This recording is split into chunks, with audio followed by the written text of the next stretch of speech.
আমন্ত্রণ রাতের বাংলাদেশে আর শুরুতেই জানাবো শিরোনাম। জনগণ চেয়েছে বলেই সফল হয়েছে জুলাই আন্দোলন, বললেন প্রধানমন্ত্রী। ব্যক্তিগত প্রাপ্তি নয়, দেশের কল্যাণে একসাথে কাজ করার আহ্বান। জুলাই আন্দোলনের সফলতার ক্রেডিট এই দেশের সর্বস্তরের জনগণের। এটি কোনো একক ব্যক্তি, একক কোনো দল, রাজনৈতিক দলের এটি কোনো ক্রেডিট নয়।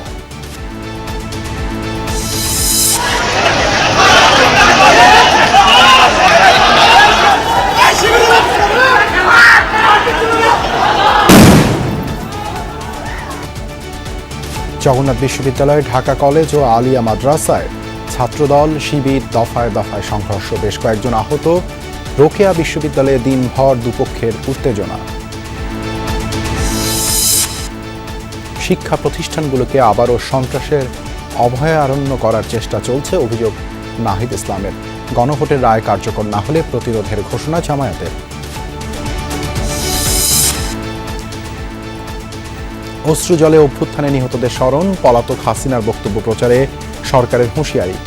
এফসিসিএসএ এর অনুষ্ঠানে সম্পৃক্ততা নেই, জানালো New Delhi. The government has no involvement whatsoever in it.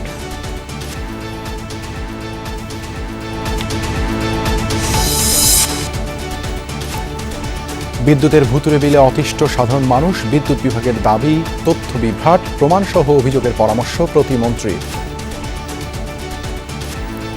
June মাসে সেই সাশ্রয় হওয়ার পরেও দেখা যাচ্ছে 9,500 টাকা বিল আসা গেছে। 3,000 টাকা বিল আর অর্ধর্দি বাইরে আসে, এতবার আর তো কথা ভূতের বিল সহ এই অতিরিক্ত লোডশেডিং বন্ধ হোক।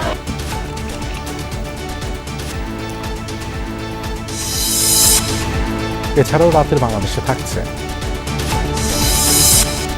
গাজীপুরে মাদ্রাসা অধ্যক্ষ আল আমিন গুমের রহস্য উদ্ঘাটনের দাবি তদন্ত সংস্থার। 18 দিন পাশবিক নির্যাতনের পর ধলেশ্বরীতে ফেলা হয়েছিল মরদেহ।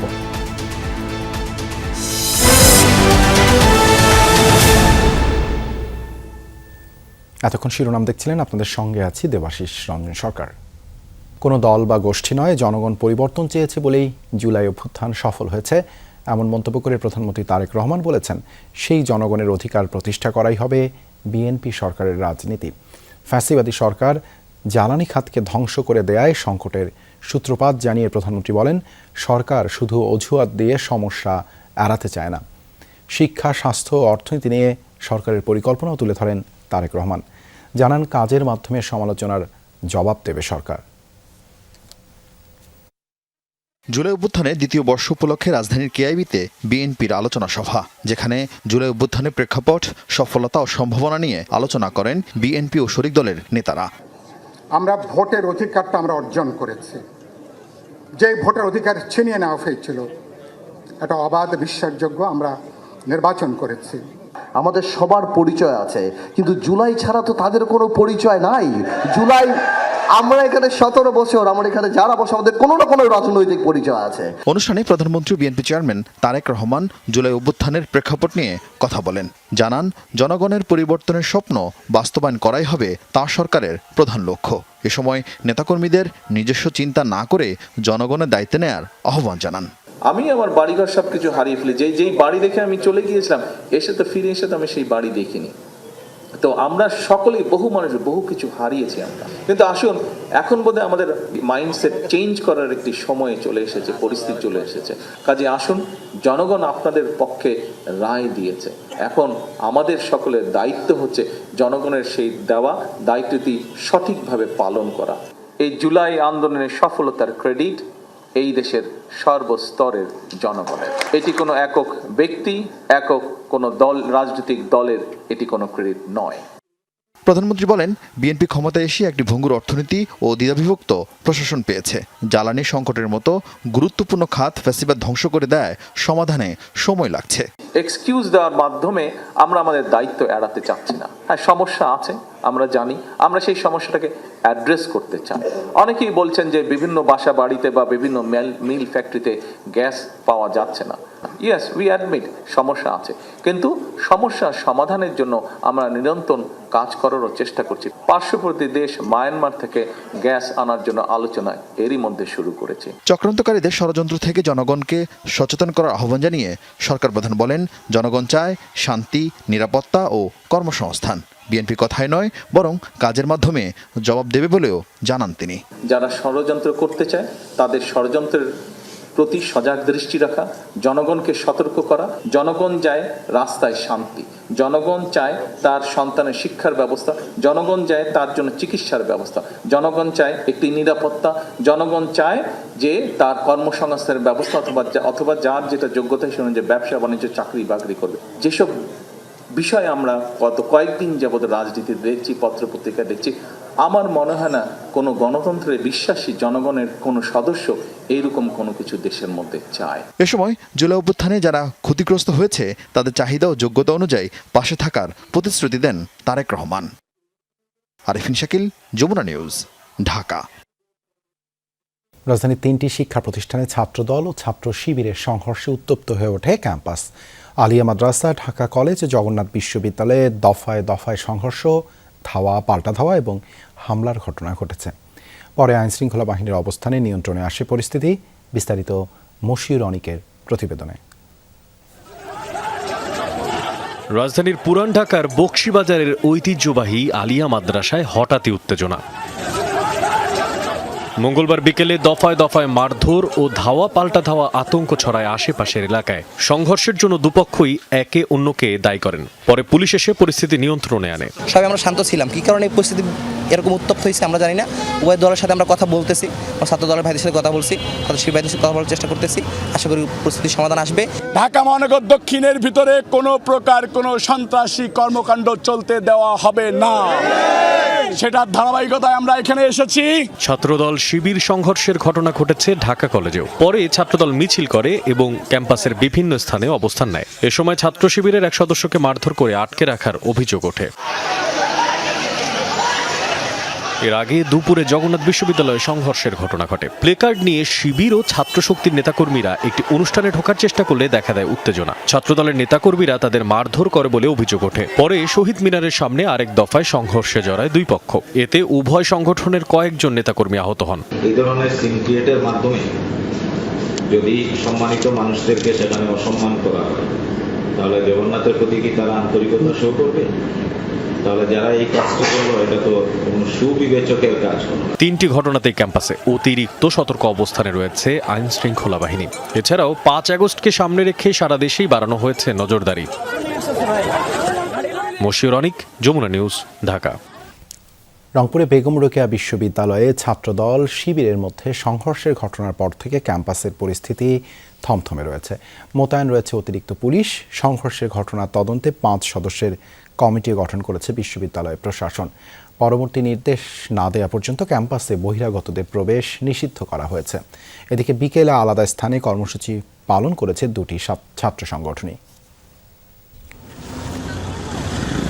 ছাত্রদল ছাত্র শিবির সংঘর্ষ ঘিরে সোমবার রাত থেকেই উত্তপ্ত রংপুরের বেগম রোকেয়া বিশ্ববিদ্যালয়ে। সংঘর্ষের ঘটনায় ক্যাম্পাসের সামনে শহীদ আবু সাইদ চত্বরে বিকেলে বিক্ষোভ সমাবেশের ডাক দেয় 2 সংগঠনই। সংঘাতের আশঙ্কায় 144 ধারা জারি করতে প্রশাসনের কাছে আবেদন করে বিশ্ববিদ্যালয় কর্তৃপক্ষ।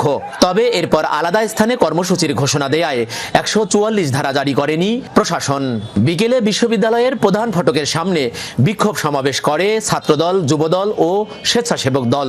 নেতাকর্মীরা বলেন, দেশে আবারও অস্থিতিশীল পরিস্থিতি তৈরির চেষ্টা করছে ছাত্র শিবির। আমাদের নিরস্ত্র ভাইদের উপর সশস্ত্র হামলা চালিয়েছে এবং তারা বাংলাদেশকে আবারও স্থিতিশীল করার জন্য যে পায়তারা করছে। আমরা আজকে ছাত্রদলের নেতৃবৃন্দ আমরা আজকে এখানে জড়ো হয়েছি এই অস্থিতিশীল পরিবেশকে যেন কোনোভাবে অস্থিতিশীল নয়, স্থিতিশীল করার জন্য। এদিকে লালবাগ থেকে শাপলা চত্বর পর্যন্ত বিক্ষোভ সমাবেশ করে ছাত্র শিবির। তাদের দাবি, নিষিদ্ধ সংগঠন ছাত্রলীগের প্রেতাত্মা ভর করেছে ছাত্রদলের ওপর, তাই পরিকল্পিতভাবে শান্তিপূর্ণ কর্মসূচিতে চালিয়েছে হামলা। আমরা মনে করি যে ছাত্র দলের উপর ছাত্রলীগ ভর করেছে এবং তারা ছাত্রলীগের যে ক্যারেক্টার সেটা তারা প্লে করা শুরু করেছে। এইভাবে যদি চলতে থাকে তাহলে তাদেরও ধ্বংস অনিশ্চিত। এদিকে সোমবারের সংঘর্ষের ঘটনায় 5 সদস্যের তদন্ত কমিটি করেছে বিশ্ববিদ্যালয় প্রশাসন। পরবর্তী নির্দেশ না দেয়া পর্যন্ত ক্যাম্পাসে বহিরাগত সহ সকল প্রকার যানবাহন প্রবেশও নিষিদ্ধ করা হয়েছে। ছাত্রদল এবং ছাত্র শিবির দুই দলে আমাদের সাথে বসে প্রশাসনের সাথে তারা সমঝোতা করেছেন এবং আগামীতে যাতে এই ধরনের কোনো ঘটনা ঘটে আমরা একটা 5 সদস্য বিশিষ্ট তদন্ত কমিটি গঠন করেছি। কেন এই ঘটনাটা ঘটলো, কেন এটা এই তদন্ত এবং ভিডিও ফুটেজ দেখে সাক্ষ্য প্রমাণের মাধ্যমে আমরা তাদেরকে শনাক্ত করতে চাই। দুই ছাত্র সংগঠনের মধ্যে সংঘাতের ঘটনায় সাধারণ শিক্ষার্থীদের মাঝে আতঙ্ক ছড়িয়েছে। ক্যাম্পাসে ছাত্র রাজনীতি চালু না করার পক্ষে মত তাদের। প্রশাসনের তত্ত্বাবধানেই বলা চলে এক প্রকার আবার রাজনীতি এই ক্যাম্পাসে কায়েম রয়েছে। এটা আমাদের জন্য আসলে সাধারণ শিক্ষার্থীদের জন্য চরম হতাশার। কোনো শিক্ষার্থী সংগঠনের আবেদনের প্রেক্ষিতে নয়, বরং যদি ছাত্র রাজনীতি আবারও চালু করতে হয় তবে শিক্ষার্থীদের গণরায়ের ভিত্তিতেই আবার এই ক্যাম্পাসে ছাত্র রাজনীতি চালু করতে হবে। এর আগে সোমবার বিশ্ববিদ্যালয়ের স্বাধীনতা স্মারক চত্বরে জুলাই প্রদর্শনীর আয়োজন করে ছাত্র শিবির। সেখানে সালাউদ্দিন কাদের চৌধুরী, মতিউর রহমান নিজামী, মীর কাশেম আলী জুডিশিয়াল কিলিংয়ের শিকার লেখা ও ছবি সম্বলিত ব্যানার রাখা হয়। ছাত্রদল নেতারা ব্যানারটি সরিয়ে নিতে বললে দুপক্ষের মধ্যে বাগবিতণ্ডা হয়। এক পর্যায়ে বাধে সংঘর্ষ, আহত হন অন্তত 20 জন। সরকার, মাঝারুল মান্নান, যমুনা নিউজ, রংপুর। দেশের শিক্ষা প্রতিষ্ঠানগুলোকে আবারও সন্ত্রাসের অভয়ারণ্য করার চেষ্টা চলছে। পেশি শক্তি আর রাষ্ট্রযন্ত্রকে কাজে লাগিয়ে হল দখলের পুরাতন সংস্কৃতি ফেরাতে চাইলে ছাত্রদলকে ক্যাম্পাসেই ঢুকতে দেওয়া হবে না, এমন হুঁশিয়ারি দিয়েছেন এনসিপি নেতারা। বলেন, শিক্ষার্থীদের স্বাভাবিক একাডেমিক কার্যক্রম ব্যাহত হলে ছাড় পাবে না কেউই। 24 জুলাই আন্দোলনে তৎকালীন সরকারের রক্তচক্ষু উপেক্ষা করে রাস্তায় নেমে এসেছিল বেসরকারি বিশ্ববিদ্যালয়ের শিক্ষার্থীরা। রাজধানীর আফতাবনগরে সমন্বিত প্রাইভেট বিশ্ববিদ্যালয় জাতীয় ছাত্র শক্তি আয়োজন করে resistance to victory legacy of July আলোচনা সভা। আপনারা যদি জুলাইয়ের বিপক্ষে অবস্থান নেন। এতে অংশ নিয়ে এনসিপির আহ্বায়ক নাহিদ ইসলাম বলেন, শিক্ষা প্রতিষ্ঠানকে আবারও সন্ত্রাসের অভয়ারণ্য করার অপচেষ্টা চলছে। এই সরকার যদি ক্ষমতায় গিয়ে মনে করে যে তারা এখন ক্ষমতার জোরে সকল কিছু দখল করে নিবে, সকল কিছু দলীয়করণ করে নিবে, এটা শেখ হাসিনাও ভেবেছিল এবং ভেবে তার পরিণতি কি হয়েছিল এটা আপনারাই সাক্ষী। এ সময় এনসিপির মুখপাত্র আসিফ মাহমুদ বলেন, শেখ হাসিনার পতন হলেও ফ্যাসিবাদের অবসান ঘটেনি, শুধু চেয়ারের মানুষ পরিবর্তন হয়েছে। হামলা হচ্ছে, সংঘর্ষ হচ্ছে এবং হল পুনর্দখল করা চলছে। তা আমরা যদি নিজেদের মধ্যেই মাৎসান্বয়ে ব্যস্ত থাকি তাহলে এটা শেখ হাসিনা এবং আওয়ামী লীগকে সুযোগ তৈরি করে দিবে এখানে তাদের রাজনৈতিক পাটাতন শক্তিশালী করতে। বক্তারা দাবি করেন, পেশি শক্তি আর রাষ্ট্রযন্ত্রকে ব্যবহার করে ক্ষমতায় থাকতে চাচ্ছে সরকার। এবং ছাত্রলীগ সেগুলো বারবার বলতো, আপনারা যদি আবার নতুন করে ক্যাম্পাসগুলোকে সন্ত্রাসী রাজনীতির আতঙ্কগুলো বানাতে চান তাহলে আপনারা কিন্তু আবারও ক্যাম্পাসে ঢুকতে পারবেন না। জুলাই অভ্যুত্থান নিয়ে সরকারিভাবে উল্লেখযোগ্য কোনো অনুষ্ঠান না রাখারও নিন্দা জানান বক্তারা। আল আমিন হক অহন, যমুনা নিউজ, ঢাকা। সরকার গণভোট ও জুলাই সনদ বাস্তবায়নের কথা বললেও উল্টো পথে হাঁটছে, এমন মন্তব্য করেছেন বিরোধী দলীয় নেতা ও জামায়াত ইসলামীর আমির ডাক্তার শফিকুর রহমান। জুলাই জাগরণ ডকুফিল্ম প্রতিযোগিতা 2026-এর পুরস্কার বিতরণী অনুষ্ঠানে তিনি বলেন, সঠিক পথে না এলে অতীতের ফ্যাসিস্টদের মতো পরিণতি সরকারকেও বহন করতে হবে। সকালে আরেকটি অনুষ্ঠানে জামায়াত আমির হুঁশিয়ারি দেন, যে বা যারা জুলাইকে ভুলিয়ে দেওয়ার চেষ্টা করবে, জনগণকে সাথে নিয়ে তাদের জীবনকে তছনছ করে দেওয়া হবে। অনুষ্ঠিত হলো বাংলাদেশ ইসলামী ছাত্র শিবির আয়োজিত জুলাই জাগরণ ডকুফিল্ম প্রতিযোগিতা 2026-এর পুরস্কার বিতরণী। প্রধান অতিথি ছিলেন জামায়াত ইসলামীর আমির ডাক্তার শফিকুর রহমান এবং 30,000 টাকা। পুরস্কার বিতরণী অনুষ্ঠানে জামায়াতের সেক্রেটারি জেনারেল জুলাই বিপ্লবের চেতনা প্রজন্ম থেকে প্রজন্ম ধারণের তাগিদ দেন। কোন রাজনৈতিক দল দেশকে আবারও ফ্যাসিবাদের দিকে নিতে চাইলে প্রতিহত করার হুঁশিয়ারি দেন। যদি কোনো রাজনৈতিক দল, কোনো শক্তি, কোনো পরাশক্তি, কোনো কালচারাল ফ্যাসিস্টরা দেশকে আবার ফ্যাসিবাদের দিকে নিয়ে যেতে চায়, ছাত্র জনতার আরেকটি গণ অভ্যুত্থানের মধ্য দিয়ে সেই চেষ্টাকে প্রতিহত করতে হবে। অনুষ্ঠানে জামায়াত আমির বলেন, সরকার জুলাই সনদ বাস্তবায়নের কথা বললেও উল্টো পথে হাঁটছে। তাই সঠিক পথে না এলে এই সরকারকেও অতীতের ফ্যাসিস্টদের মতো পরিণতি বরণ করতে হবে। যদি খুনি এবং জুলুমবাজদের বিচার না হয় তাহলে এই জাতির মধ্যে আরো বেশি বেশি করে খুনি তৈরি হবে। এক ফ্যাসিবাদ বিদায় নেবে, আরেক ফ্যাসিবাদ তার জায়গা দখল করবে। আমরা ওই রূপান্তরটা চাইনি এবং এর জন্য অনিবার্য হয়ে উঠেছে গণভোটের গণরায় বাস্তবায়ন, জুলাই সনদ হুবহু বাস্তবায়ন। সরকারি দল এখনো চাচ্ছে না, তারা বলে আমরা অক্ষরে অক্ষরে বাস্তবায়ন করব, কিন্তু সব উল্টা পথে হাঁটতেছে। সঠিক পথে না আসলে অতীতের ফ্যাসিস্টদের যে পরিণতি হয়েছে সেই পরিণতি আপনাদেরকে ভোগ করতে হবে। এদিকে সকালে আজাদি সংগ্রামের পটভূমিতে জুলাই বিপ্লব 2024 বইয়ের মোড়ক উন্মোচন অনুষ্ঠানে অংশ নেন বিরোধী দলীয় নেতা ও জামায়াত আমির ডাক্তার শফিকুর রহমান। বলেন, এখন অনেকেই নিজেদেরকে জুলাই বিপ্লবের মাস্টারমাইন্ড দাবি করছে, অথচ আন্দোলনের কঠিন দিনগুলোতে কেউ আন্দোলনকারীদের পাশে দাঁড়ায়নি। সে সময় দলমতের ঊর্ধ্বে উঠে আন্দোলনকারীদের পাশে ছিল জামায়াত। আপাতত আমরা ফ্যাসিবাদের হাত থেকে মুক্তি পাচ্ছি। আমি আপাতত শব্দটি এই কারণেই বললাম, ফ্যাসিবাদ স্বাধীনতা পরবর্তী 54 বৎসরে ধীরে ধীরে জেঁকে বসেছে। এর জড়, এর মূল অনেক গভীরে। একটা প্রচণ্ড ঘূর্ণিঝড়ে বড় বড় বট গাছগুলো পড়ে গিয়েছে, কিন্তু ছোট ছোট গাছের কিছু অস্তিত্ব এখনো রয়ে গেছে। তার বহিঃপ্রকাশ এখন আমরা দেখতে পাচ্ছি। ফ্যাসিবাদের শেকড় অনেক গভীরে মন্তব্য করে জামায়াত আমির বলেন, যে কোনো মূল্যে তাদের মূলোৎপাটন করা হবে। 71-এর মতো 24 যেন হারিয়ে না যায়, এই জন্য এই উদ্যোগ। লামিয়া তিথি, যমুনা নিউজ, ঢাকা। জুলাই আন্দোলনের একেবারে শেষ মুহূর্তে আরও আগ্রাসী হয়ে উঠেছিল ফ্যাসিবাদী সরকার। ক্ষমতা ধরে রাখতে রাজপথে আন্দোলনকারীদের উপর তখন নির্বিচারে গুলি চালানো হয়। ছাত্র জনতার রক্তে রঞ্জিত হয় পিচ ঢালা পথ। অভিশপ্ত ঐতিহাসিক স্মৃতির দ্বিতীয় বর্ষপূর্তিতে শ্রদ্ধা আর ভালোবাসায় শহীদদের স্মরণ করছে পুরো দেশ। বৈষম্য বিরোধী আন্দোলন তখন এক দফায় রূপ নিয়েছে। ছাত্র জনতার আন্দোলন তখন চূড়ান্ত বিজয়ের অপেক্ষায়। আন্দোলন যতটা জোরদার হচ্ছিল ততটাই মারমুখী প্রশাসন। বিভিন্ন স্থান থেকে নিহতের খবর দিচ্ছে গণমাধ্যম। স্লোগানে স্লোগানে মুখর রাজপথে নৃশংসতার বিরুদ্ধে রুখে দাঁড়ায় তরুণরা। সাউন্ড গ্রেনেড আর গুলির শব্দে চারদিক বিভীষিকাময়।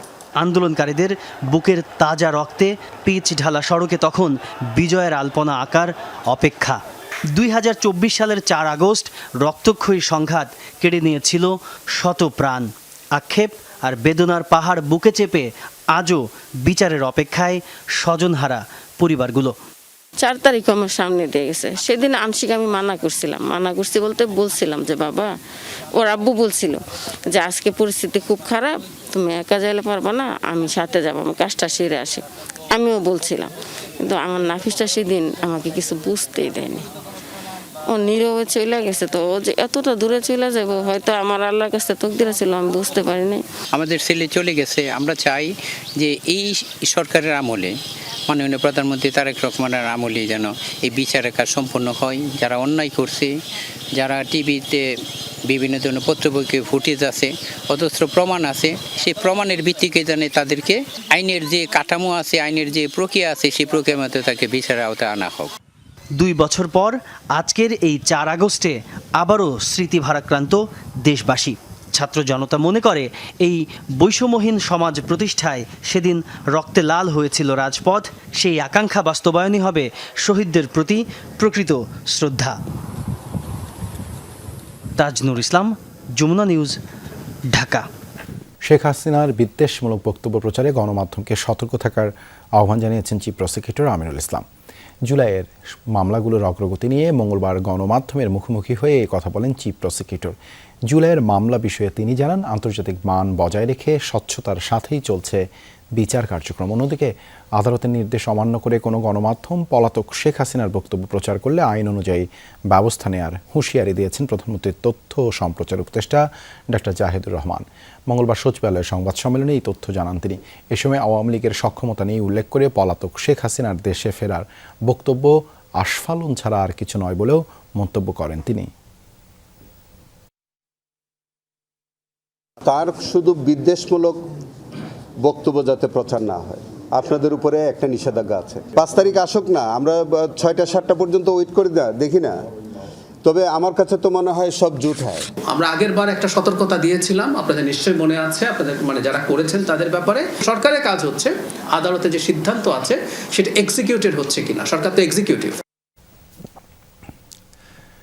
দিল্লিতে শেখ হাসিনার অনুষ্ঠানের সঙ্গে ভারত সরকারের কোনো সম্পৃক্ততা নেই, এমনকি সেখানে প্রকাশিত হতে পারে এমন কোনো মতামতকেও সমর্থন করে না নয়াদিল্লি। মঙ্গলবার নিয়মিত এক ব্রিফিংয়ে এমনটা জানিয়েছেন ভারতীয় পররাষ্ট্র মন্ত্রণালয়ের মুখপাত্র রণধীর জয়সওয়াল। আয়োজনটি একটি বেসরকারি গণমাধ্যম সংস্থার। এতে সরকারের কোনো ধরনের সম্পৃক্ততা বা সংশ্লিষ্টতা নেই এবং এই ফোরামে কোনো মতামত প্রকাশ করা হলে সরকার তা সমর্থন করে না। প্রধানমন্ত্রীর সঙ্গে বৈঠক করেন সফররত সৌদি আরবের উপপররাষ্ট্রমন্ত্রী ওয়ালিদ আল খেরেজি। দুপুরে সচিবালয়ে প্রধানমন্ত্রী তারেক রহমানের সঙ্গে বৈঠক করেন সৌদি আরবের উপপররাষ্ট্রমন্ত্রী। ওই বৈঠক শেষে পররাষ্ট্র প্রতিমন্ত্রী শামা ওবায়েদ জানান, বাংলাদেশের বিভিন্ন সেক্টরে বিনিয়োগে আগ্রহী সৌদি আরব দক্ষ শ্রমশক্তি নেওয়ার ব্যাপারেও ইচ্ছের কথা জানিয়েছে দেশটি। বাংলাদেশে নির্বাচিত সরকারের প্রতি আস্থা আছে সৌদি আরবের। চলতি বছরই দেশটিতে দুদেশের যৌথ বৈঠক হবে। দিনের ব্যস্ত সূচির মধ্যে সফররত সৌদি উপপররাষ্ট্রমন্ত্রী আজ বাংলাদেশের পররাষ্ট্রমন্ত্রী ও স্বরাষ্ট্রমন্ত্রীর সঙ্গে বৈঠক করেন। Technology, renewable energy, solar energy, বিভিন্ন সেক্টরে ওনারা সৌদি আরবের সরকার এখানে বিনিয়োগ করতে তারা অত্যন্ত আগ্রহী। তারা মনে করে এখন বাংলাদেশে একটি স্থিতিশীল স্টেবল অবস্থা রয়েছে, বিনিয়োগ বান্ধব সরকার রয়েছে। এই বছরই একটি জয়েন্ট একটা মিটিং হবে, জয়েন্ট কনসালটেশন অন বিজনেস, যেটা সৌদি আরবে হবে। বাংলাদেশ ও দক্ষিণ কোরিয়ার মধ্যে স্বাক্ষরিত হয়েছে অর্থনৈতিক অংশীদারিত্ব চুক্তি CEPA। এর ফলে দক্ষিণ কোরিয়ার বাজারে বাংলাদেশের 97% পণ্য ও সেবা অগ্রাধিকারমূলক শুল্ক সুবিধা পাবে। অন্যদিকে বাংলাদেশের বাজারে দক্ষিণ কোরিয়ার 87% পণ্য পাবে বিশেষ শুল্ক সুবিধা। বাণিজ্য মন্ত্রণালয়ে দুদেশের প্রতিনিধিদের উপস্থিতিতে এই চুক্তি সই হয়। চুক্তি অনুযায়ী বাংলাদেশ থেকে তৈরি পোশাক, চামড়া ও পাটজাত পণ্য রপ্তানিতে বড় সুবিধা পাওয়া যাবে। বিনিময়ে দক্ষিণ কোরিয়ার নির্দিষ্ট কিছু কৃষি পণ্য এবং প্লাস্টিক পণ্য বাংলাদেশের বাজারে বিশেষ সুবিধা পাবে। বাণিজ্যমন্ত্রী খন্দকার আব্দুল মুক্তাদির আশা প্রকাশ করেন, এই চুক্তি বিপুল বিনিয়োগ আকর্ষণ করবে। এ সময় দক্ষিণ কোরিয়ার বাণিজ্যমন্ত্রী ইয়ো হানকু জানান, এই চুক্তি দুদেশের সরবরাহ ব্যবস্থা এবং ডিজিটাল রূপান্তরে বড় ভূমিকা রাখবে। কোরিয়া বর্তমান পৃথিবীতে 2 ট্রিলিয়নের একটা ইকোনমি। এরকম একটা বড় শিল্পোন্নত দেশে আমাদের রপ্তানি পণ্যের জন্য একটা অগ্রাধিকার বাজার পাওয়া, এটি আগামী দিনে আমাদের রপ্তানি খাতের বিকাশের জন্য একটা বড় মাইলস্টোন হবে। Now it is up to companies who really interested in investing in Bangladesh. Now they can fully use this infrastructure that we built. July সনদের বাইরে গিয়ে দলীয় মতাদর্শ চাপিয়ে দেওয়া হবে না। সনদকে ধারণ করে নির্বাচনী ইশতেহারের আলোকে সংবিধান সংশোধনের সুপারিশ করা হবে। সংসদ ভবনে সংবিধান সংশোধনের বিশেষ কমিটির বৈঠক শেষে এই কথা জানিয়েছেন আইনমন্ত্রী মোহাম্মদ আসাদুজ্জামান। বিরোধী দল নাম না দিলেও তাদের গঠনমূলক পরামর্শ ও মতামতকে সবসময় গুরুত্ব দেওয়া হবে, জানিয়েছেন কমিটির সভাপতি স্বরাষ্ট্রমন্ত্রী সালাউদ্দিন আহমদ। সংবিধান সংস্কারের আলোচনা শুরু হয় অন্তর্বর্তী সরকারের সময়। 6টি সংস্কার কমিশনের সুপারিশ নিয়ে রাজনৈতিক দলগুলোর সঙ্গে 2 দফায় 9 মাসের আলোচনা শেষে তৈরি হয় জুলাই জাতীয় সনদ। এই সনদ বাস্তবায়নে আদেশ জারি করে অন্তর্বর্তী সরকার। দলগুলোর ভিন্ন মতের উল্লেখ না করে ঐকমত্য কমিশনের মূল প্রস্তাবগুলোর ওপর হয় গণভোট। সনদ বাস্তবায়ন আদেশ অনুযায়ী সংস্কারের জন্য সংবিধান সংস্কার পরিষদ গঠনের কথা বলা হয়, কিন্তু সংবিধানে না থাকায় সংস্কার পরিষদের শপথ নেয়নি সরকারি দল বিএনপি। কোনো পরিকল্পনা আপাতত নাই। সংবিধান সংশোধনে 12 সদস্যের বিশেষ কমিটি গঠন করা হয় এ বছরের 13 জুলাই। বিরোধী দল কমিটিতে নাম না দিয়ে ওয়াক আউট করে। সংস্কার প্রস্তাব বাস্তবায়ন ইস্যুতে উত্তপ্ত সংসদ রাজপথ। বিরোধী দল ছাড়াই 12 সদস্যের সংবিধান সংশোধন সংক্রান্ত বিশেষ কমিটির প্রথম বৈঠক হয় মঙ্গলবার। বৈঠকের আগে কমিটির সভাপতি সালাউদ্দিন আহমদ জানান, প্রস্তাবনা থেকে তফসিল, পুরো সংবিধান এবং জুলাই সনদ পর্যালোচনা করা হবে। নাম যদি নাও দেয়, আমরা সকল বিরোধী দলীয় যারা দল আছেন, সদস্য আছেন, তাদের সকলের পরামর্শ আমরা গ্রহণ করব। তারা যদি মিটিংয়ে এসে দেয় ভালো, মিটিংয়ের বাইরে দিলেও আমরা সেটা গ্রহণ করব, লিখিতভাবে যদি দেয়। তো এইভাবে আমরা একটা গ্রহণযোগ্য সংশোধনী আনতে চাই এবং জনপ্রত্যাশা সবকিছু আমরা ধারণ করতে চাই। বৈঠক শেষে গণমাধ্যমের মুখোমুখি হয় বিশেষ কমিটি। কর্মপরিকল্পনা তুলে ধরে আইনমন্ত্রী বলেন, বিশেষজ্ঞ আইনজীবী, গণমাধ্যম সংস্কার কমিশনের প্রতিনিধি সহ বিভিন্ন পেশাজীবীদের সাথে আলোচনা করা হবে। কিন্তু বিরোধী দল আলোচনায় অংশ না নিলে সেক্ষেত্রে কি হবে তারও ব্যাখ্যা দেন মন্ত্রী। 84টা অনুচ্ছেদকে সামনে রেখে, 6টা ধারাকে সামনে রেখে 33টা রাজনৈতিক দল যেটা স্বাক্ষর করেছেন, যদি কেউ না আসতে পারেন আমরা ধরে নেব যে ওই আলোকে আমরা যাচ্ছি কিনা। তারা বাইরের থেকে এইটাকে পর্যবেক্ষণ করে তাদের যদি সেখানে বলা হয়, মনে করেন যে আমরা জুলাই সনদের ব্যত্যয় ঘটিয়েছি, অবশ্যই তারা তাদের সেটার সমালোচনা করার অধিকার রাখেন এবং যৌক্তিক যে কোনো সমালোচনায় আমরা অ্যাকোমোডেট করার চেষ্টা করব। আইনমন্ত্রী বলেন, জুলাই সনদ ধারণ করে নির্বাচনী ইশতেহারের আলোকে সংশোধনের সুপারিশ করা হবে। জুলাই সনদকে সামনে রেখে, জুলাই সনদকে বৃত্তায়ন করে, জুলাই সনদকে ধারণ করে, জুলাই চেতনাকে ধারণ করে আমার সংবিধান সংশোধনের পথে আমি এগিয়ে যাব। জুলাই সনদকে বাইপাস করে আমি আমার রাজনৈতিক মতাদর্শ বা অন্য কিছু চাপিয়ে দেব, সেটা আমরা করব না। গণতন্ত্র সমুন্নত রাখা ও জুলাই শহীদদের স্বপ্নের বাংলাদেশ বাস্তবায়ন করবে বিশেষ কমিটি, প্রত্যয় আইনমন্ত্রীর। অনুচ্ছেদকে অক্ষরে অক্ষরে পালন করার জন্য। লাভলি বিথি, যমুনা নিউজ, ঢাকা। বিদ্যুতের ভুতুরে বিলে অতিষ্ঠ সাধারণ মানুষ। তারা বলছেন, একদিকে লোডশেডিংয়ের নাভিশ্বাস, অন্যদিকে ব্যবহারের দ্বিগুণ বিলের খড়গ, সব মিলিয়ে ত্রাহি অবস্থা। এমন পরিস্থিতি থেকে দ্রুত মুক্তি চান তারা। তবে বিদ্যুৎ বিভাগের দাবি, বাড়তি বিল নিয়ে অধিকাংশই তথ্য বিভ্রাট, বোঝারও ভুল আছে কারো কারো, বলছেন প্রতিমন্ত্রী। সমস্যা সমাধানে পরামর্শ দিয়েছেন প্রমাণসহ বিদ্যুৎ অফিসে অভিযোগের। রাতে সামাজিক যোগাযোগ মাধ্যম ফেসবুকে পোস্ট দিয়ে জানতে চেয়েছিলাম কার কার বিদ্যুৎ বিল অস্বাভাবিক রকমের বেশি আসছে। জবাবে যারা কমেন্ট করেছেন তাদের প্রত্যেকেই জানিয়েছেন, মিটারের ধরন যাই হোক না কেন, অর্থাৎ প্রিপেইড মিটার অথবা সনাতনী মিটার, সব ক্ষেত্রেই বিদ্যুৎ বিল এই মাসে যেটি এসছে সেটি গত মাসের চেয়ে প্রায় দ্বিগুণ, কারো কারো দ্বিগুণের কাছাকাছি, আবার কারো বা দ্বিগুণের চেয়েও বেশি।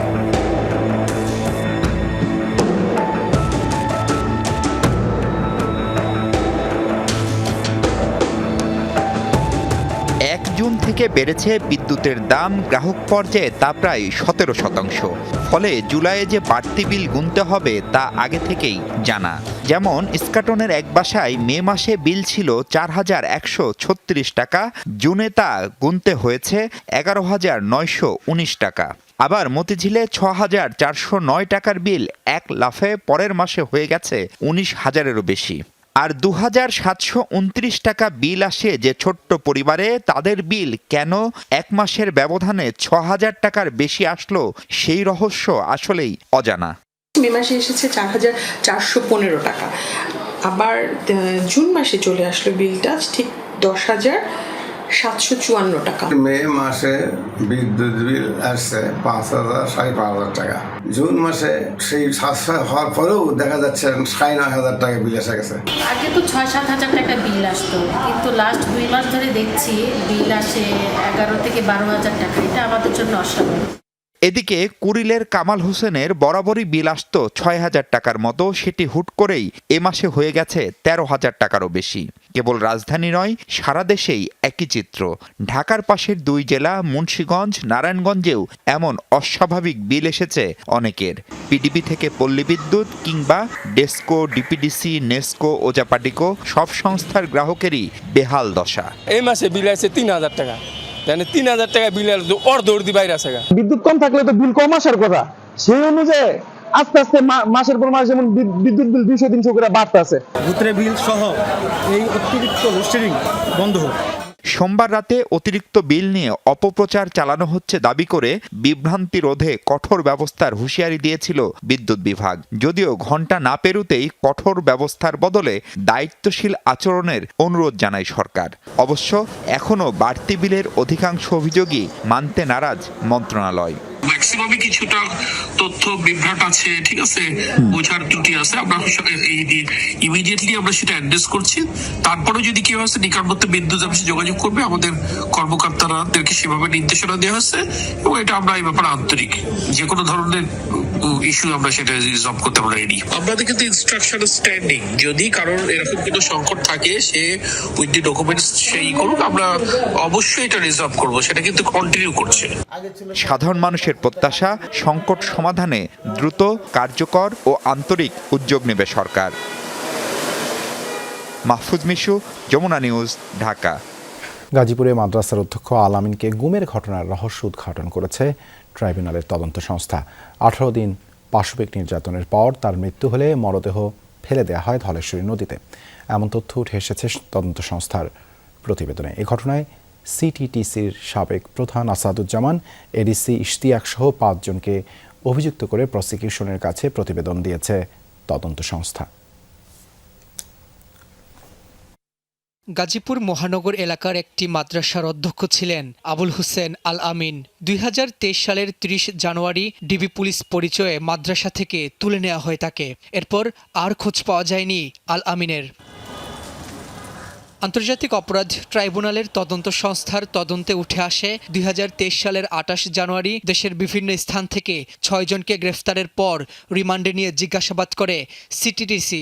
সেই সূত্র ধরেই তৎকালীন সিটিটিসির এডিসি ইশতিয়াক আহমেদের নেতৃত্বে একটি টিম 30 জানুয়ারি গাজীপুরের ইবনে মাসউদ মাদ্রাসা থেকে ধরে নেওয়া হয় আল আমিনকে। পরবর্তীতে মিন্টু রোডের সিটিটিসি কার্যালয়ে আল আমিনকে টানা 18 দিন শারীরিক নির্যাতন করা হয়। এক পর্যায়ে অসুস্থ হয়ে পড়লে কেন্দ্রীয় পুলিশ হাসপাতালে মারা যান আল আমিন। মৃত্যুর ঘটনা ধামাচাপা দিতে কেরানীগঞ্জের তুলসীখালী সেতুর উপর থেকে ধলেশ্বরী নদীতে ফেলে দেয়া হয় মরদেহ। এ ঘটনায় সম্প্রতি ট্রাইব্যুনালের প্রসিকিউশনের কাছে প্রতিবেদন দিয়েছে তদন্ত সংস্থা। অভিযুক্ত করা হয়েছে তৎকালীন সিটিটিসি প্রধান আসাদুজ্জামান, এডিসি ইশতিয়াক, তৎকালীন পুলিশ পরিদর্শক আসাদুজ্জামান মিয়া সহ 5 জনকে। তবে তদন্ত প্রতিবেদন নিয়ে সরাসরি বক্তব্য না দিলেও চিফ প্রসিকিউটর জানান, দ্রুতই এই মামলার আনুষ্ঠানিক অভিযোগ দাখিল করা হবে ট্রাইব্যুনালে। রাব্বি হোসেন, যমুনা নিউজ, ঢাকা। দক্ষিণখানের দন্ত চিকিৎসক সারা রোকসানা পিনু হত্যা মামলায় নতুন মোড়। গ্রিল কাটা জানালার কাছে পাওয়া জুতার ছাপের সূত্র ধরে গ্রেপ্তার করা হয়েছে নিহতের স্বামীকে। পুলিশ বলছে হত্যাকাণ্ডে স্বামীর সম্পৃক্ততা আছে সন্দেহে তাকে জিজ্ঞাসাবাদ করা হচ্ছে। অন্যদিকে নিহতের স্বজনদের দাবি, খুন হওয়ার আশঙ্কার কথা আগেই জানিয়েছিলেন পিনু। বিস্তারিত জানাচ্ছেন রাব্বি সিদ্দিকী।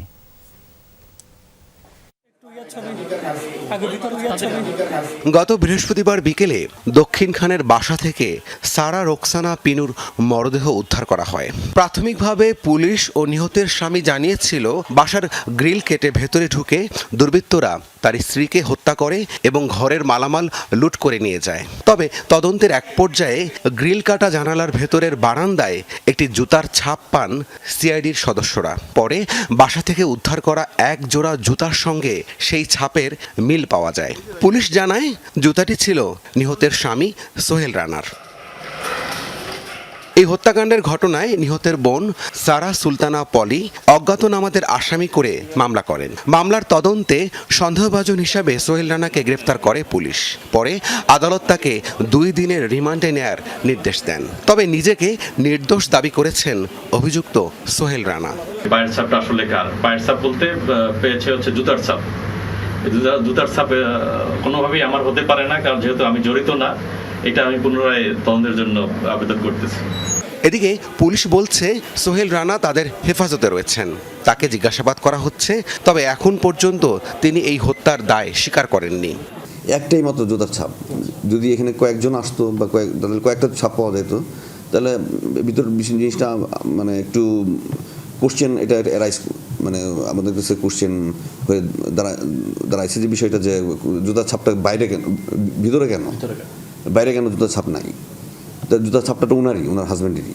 অন্যদিকে নিহতের স্বজনদের অভিযোগ, ডাকাতির নাটক সাজিয়ে পিনুকে হত্যা করেছেন তার স্বামী সোহেল রানা।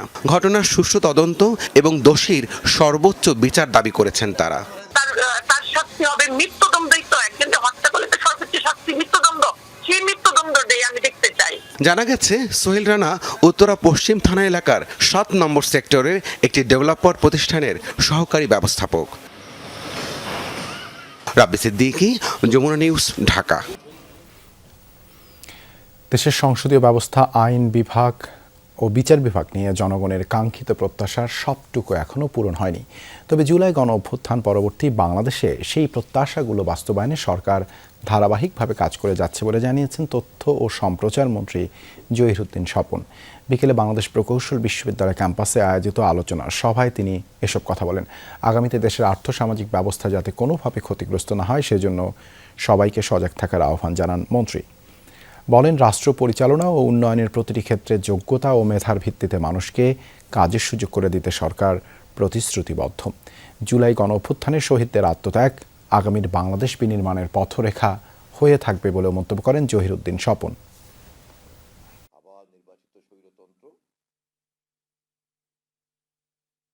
নির্বাহী বিভাগ, বিচার বিভাগ, আইন বিভাগ এবং তার যে একটা প্রাতিষ্ঠানিক কাঠামো থাকা দরকার তা কিন্তু আমরা এখন অর্জন করতে পারিনি। এবং এবারের এই রক্ত প্রাণের বিনিময়ে যদি আমরা এটা অর্জন করতে না পারি তাহলে কিন্তু আমাদেরকে ভাবতে হবে যে আমাদের টোটাল সোশিও ইকোনমিক সিস্টেমের ডিএনএতে কোনো অন্য কিছু আছে কিনা যা রাষ্ট্রবিজ্ঞানীরা এখনো অথবা সমাজবিজ্ঞানীরা এখনো ডিটেক্ট করতে পারেন নাই। আইসিসিআর স্কলাররা বাংলাদেশ ভারত দু দেশেরই প্রতিনিধি হবে এমন মন্তব্য করেছেন ভারতীয় হাইকমিশনার দীনেশ ত্রিবেদী। মঙ্গলবার বাড়িধারা ইন্ডিয়ান হাইকমিশনের স্কলারদের বিদায় অনুষ্ঠানে তিনি এই মন্তব্য করেন। 2026 সালে Indian council for cultural relation বা আইসিসিআর স্কলারশিপের জন্য সারা দেশ থেকে নির্বাচিত হয়েছেন 538 জন শিক্ষার্থী। সঙ্গীত, নৃত্যকলা সহ বিভিন্ন বিষয়ে ভারতের বিভিন্ন বিশ্ববিদ্যালয়ে 3 বছরের জন্য পড়াশোনার সুযোগ পাবেন। ভারতীয় হাইকমিশনার দীনেশ ত্রিবেদী বলেন, শিক্ষার্থীরা রাষ্ট্রদূতের মতো দেশকে প্রতিনিধিত্ব করে। দুই দেশের চমৎকার সম্পর্ক বিনির্মাণে তারা কাজ করতে পারেন।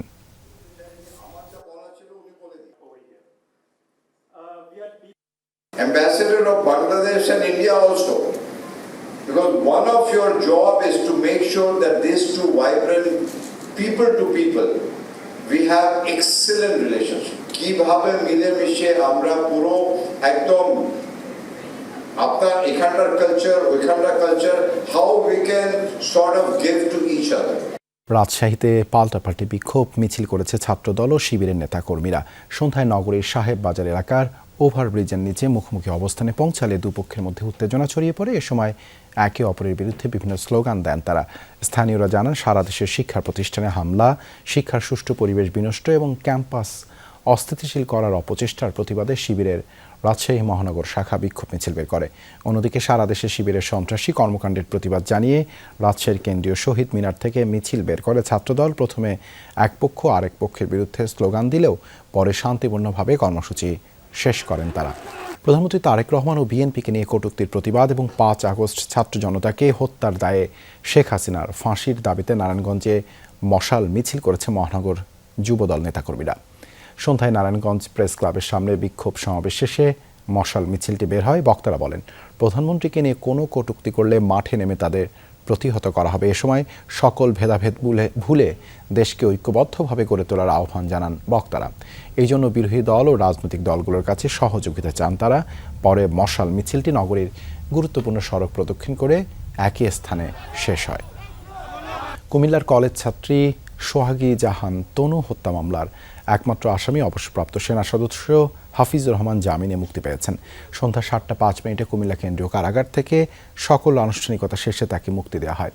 এর আগে রোববার মামলার শুনানি শেষে তার জামিন মঞ্জুর করেন হাইকোর্টের বিচারপতি জাকির আহমেদ ও সাথিকা হোসাইনের বেঞ্চ।